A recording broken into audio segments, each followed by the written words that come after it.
శిలువ చరిత్ర మరియు ప్రాముఖ్యత. శిలువ యొక్క చారిత్రక నేపథ్యం.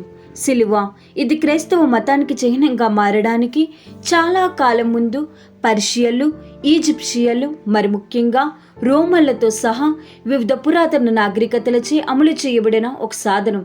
శిలువ వేయడం అనేది బానిసలు, తిరుగుబాటుదారులు, అత్యంత క్రూరమైన నేరస్తుల కోసం ప్రత్యేకించబడిన మరణశిక్ష యొక్క క్రూరమైన మరియు అవమానకరమైన రూపం.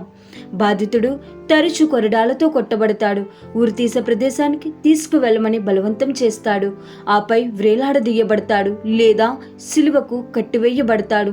అక్కడ వారు సుదీర్ఘమైన మరియు బాధాకరమైన మరణానికి గురవుతారు. తరచుగా చనిపోవడానికి చాలా రోజులు పడుతుంది. శిలువ ఎలా పవిత్రమైంది? క్రైస్తవ వేదాంత శాస్త్రంలో కీలకమైన సంఘటనగా పరిగణించబడే యేసుక్రీస్తు శిలువ వేయడం ద్వారా శిలువ పవిత్రమైంది. యేసు శిలువ మరణం మానవాళి పాపాలకు అంతిమ త్యాగంగా పరిగణించబడుతుంది. అతని మరణం పునరుత్థానము ద్వారా శిలువ అవమానం, మరణం యొక్క చిహ్నం నుండి పాపం, విముక్తి మరియు దైవిక ప్రేమపై విజయంగా మార్చబడింది. తొలి క్రైస్తవులు తమ విశ్వాసానికి చిహ్నంగా శిలువను స్వీకరించారు. యేసు త్యాగం, మరణముపై విజయాన్ని స్మరించుకున్నారు. యేసు మరణం శిలువ ద్వారా ఎందుకు వచ్చింది? శిలువపై యేసు శిలువ వేయడం యూదుల ప్రవచనం మరియు రోమన్ చట్టం రెండింటినీ నెరవేర్చింది. పాత నిబంధనలోని ప్రవక్తలు చాలా మంది పాపాలను భరించి బాధాకరమైన సేవకుడి గురించి మాట్లాడారు. యెషయా 53వ అధ్యాయంలో ప్రభు సేవకుని గూర్చిన గీతం మరియు యోహాను 3:14, సంఖ్యాకాండం 21:8-9లో ఎత్తబడుట మరియు యెషయా 53:5లో మన అతిక్రమణల కొరకు గుచ్చబడుట వంటి ప్రవచనాలను నెరవేర్చడంలో కూడా యేసు మరణం యొక్క పద్ధతి ముఖ్యమైనది. అదనంగా శిలువ వేయడం బహిరంగంగా మరియు అవమానకరమైన మరణం. పునీత పౌలు గారు ఫిలిప్పీలు 2:8లో చెప్పినట్లు దేవుని చిత్తానికి యేసు మరణము వరకు, శిలువపై మరణము వరకు విధేయతతో ఉన్నారు.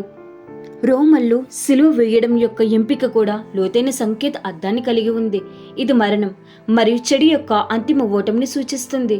యేసు శిలువ మరణం కేవలం మరణశిక్ష మాత్రమే కాదు, మానవాళి మోక్షాన్ని అందించడం కోసం పాపం, మరణాన్ని అధిగమించాడు. శిలువను గూర్చి బైబిల్ సూచనలు. పాత నిబంధన ప్రవచనాలు. యెషయా 53 బాధను అనుభవిస్తున్న సేవకుడు ఇతరుల పాపాలను భరించే మరియు మన అతిక్రమణలకు గుచ్చబడిన వ్యక్తిని వివరిస్తుంది. కీర్తన 22:1 శిలువపై యేసు చెప్పిన మాటలతో సహా, నా దేవా, నా దేవా, నీవు నన్ను ఎందుకు విడిచిపెట్టావు? జకరియా 12:10 వారు తాము పొడిచిన వాని వైపు చూపిస్తారు. కొత్త నిబంధన నెరవేర్పు.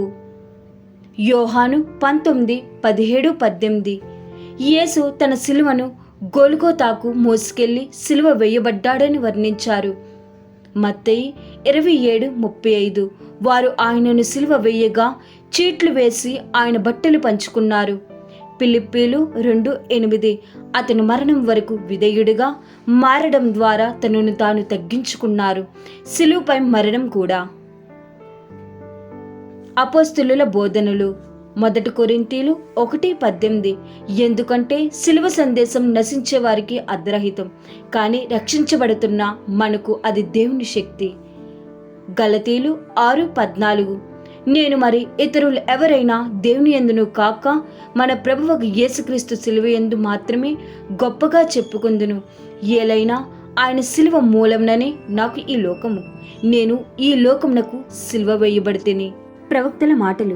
పాత నిబంధన ప్రవక్తల ప్రజల పాపాల కోసం బాధపడి చనిపోయే మెస్సియా గురించి మాట్లాడారు. యెషయా యొక్క బాధామయమైన సేవకుడు. ప్రవచనం ముఖ్యంగా పదునైనది, ఎందుకంటే ఇది మనుషులచే తృణీకరించబడిన మరియు తిరస్కరింపబడిన వ్యక్తిని, దుఃఖములు కలిగిన వ్యక్తి మరియు మన దోషాలను భరించే వ్యక్తిని వివరిస్తుంది. యేసు శిలువ వేయడం ఈ ప్రవచనాల నెరవేర్పుగా పరిగణించబడుతుంది. అతని బాధ మరియు మరణం విమోచనను తెస్తుంది. సారాంశం. శిలువ ప్రారంభంలో అమలు యొక్క క్రూరమైన సాధనం. యేసుక్రీస్తు శిలువ వేయడం ద్వారా ఆశ, శక్తి, విముక్తి, దైవిక ప్రేమకు చిహ్నంగా మార్చబడింది. పాత నిబంధనలోని ప్రవక్తలు మెస్సయ్య యొక్క బాధలను ముందుగానే చూశారు. ఇది యేసు శిలువ మరణంలో నెరవేరింది. ఈ సంఘటన క్రైస్తవ విశ్వాసానికి మూల స్తంభంగా మారింది. అనేక బైబిల్ సూచనలు దాని ప్రాముఖ్యతను నొక్కి చెప్పాయి. ఇది క్రైస్తవ వేదాంత శాస్త్రంలో త్యాగం, విజయానికి లోతైన చిహ్నంగా మిగిలిపోయింది. యేసు శిలువ జీవితం, మరణం విశ్వాసులకు స్ఫూర్తిస్తూనే ఉన్నాయి.